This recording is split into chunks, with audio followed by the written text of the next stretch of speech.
Assalamualaikum warahmatullahi wabarakatuh. Kembali lagi bersama kami di channel Mencari Sahabat. Bersama saya Fahrul Fadila, dan di sini kami berada di Istana Maimun. Dan di sini kami akan menjelaskan sedikit sejarah dari Istana Maimun yang akan dijelaskan oleh sahabat saya, Raden Mandininya.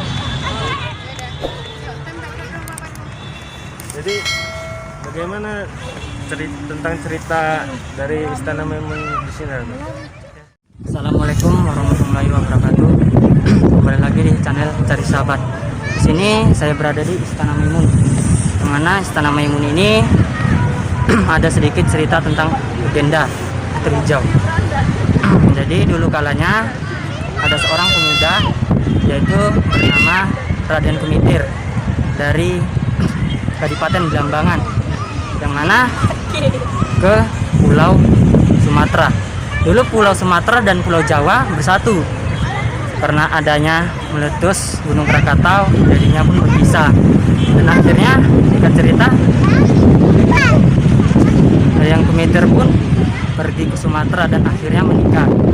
Akhirnya mendapatkan 3 orang anak, yang mana anaknya itu Mambang Hayali, Mambang Yasid, dan kemudian hari Putri Hijau pun mandi di belakang Istana Maimun, yang mana di belakang kita ini ada seperti apa dibilang sungai. Jadi mandilah di situ. Akhirnya memansar ke Istana Aceh. Dan suatu saat Raja Aceh pun melihat cahaya tersebut. Akhirnya disuruhlah Hulu Balang ataupun Panglima untuk melihat dari mana asal usulan cahaya tersebut. Dan akhirnya pergilah Panglima itu ke Istana Deli ini, yaitu Istana Maimun. Begitu mengetahui bahwasannya cahaya itu dari Putri Hijau, akhirnya pun kembalilah ke Istana Aceh.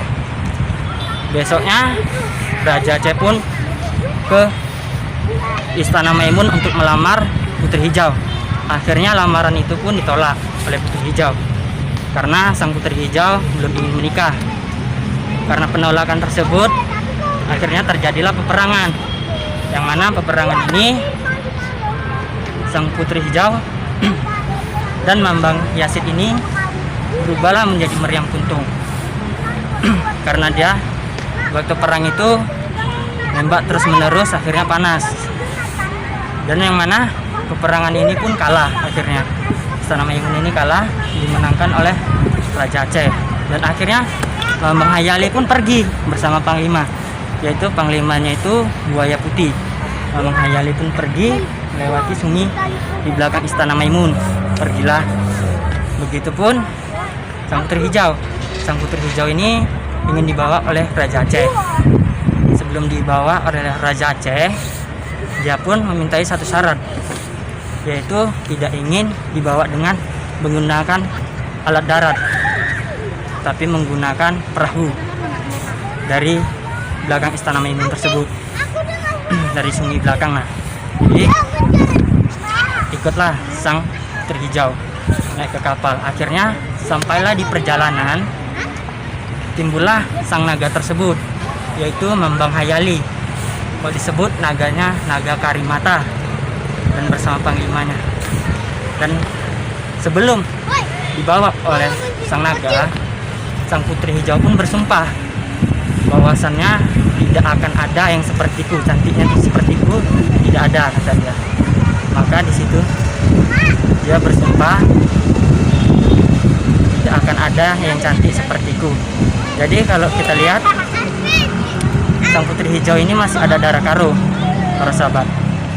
Jadi begitulah dibawa oleh sang Mambang Hayali, dan akhirnya sang Putri Hijau pun raib, dibawa oleh sang naga Karimata, kakaknya sang Putri Hijau.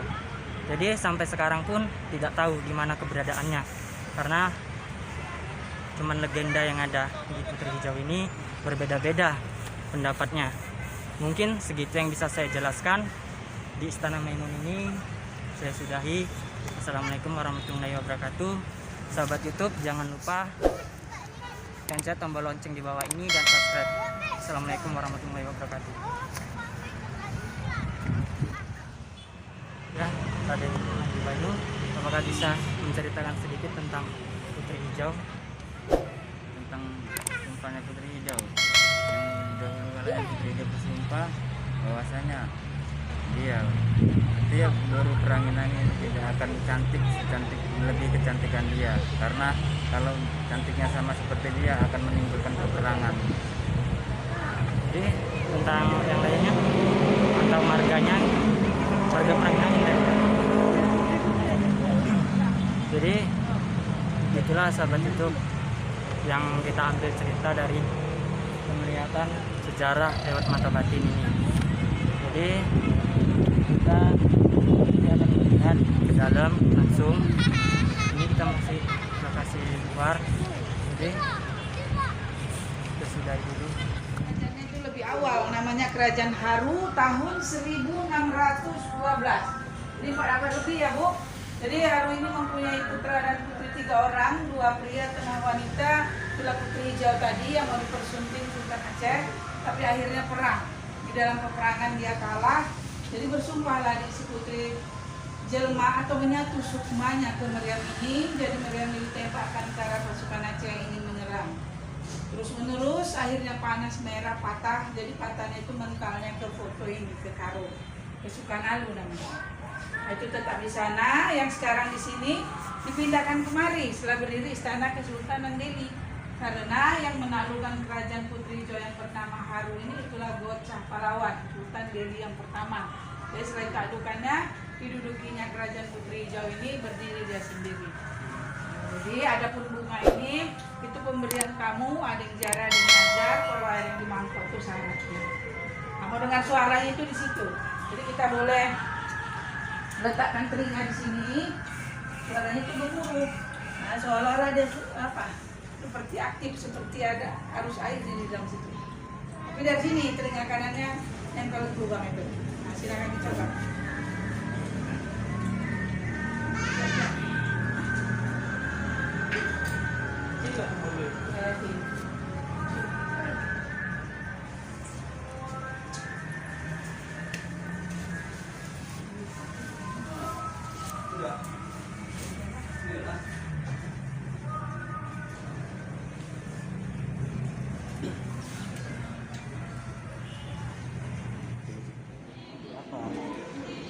Apa?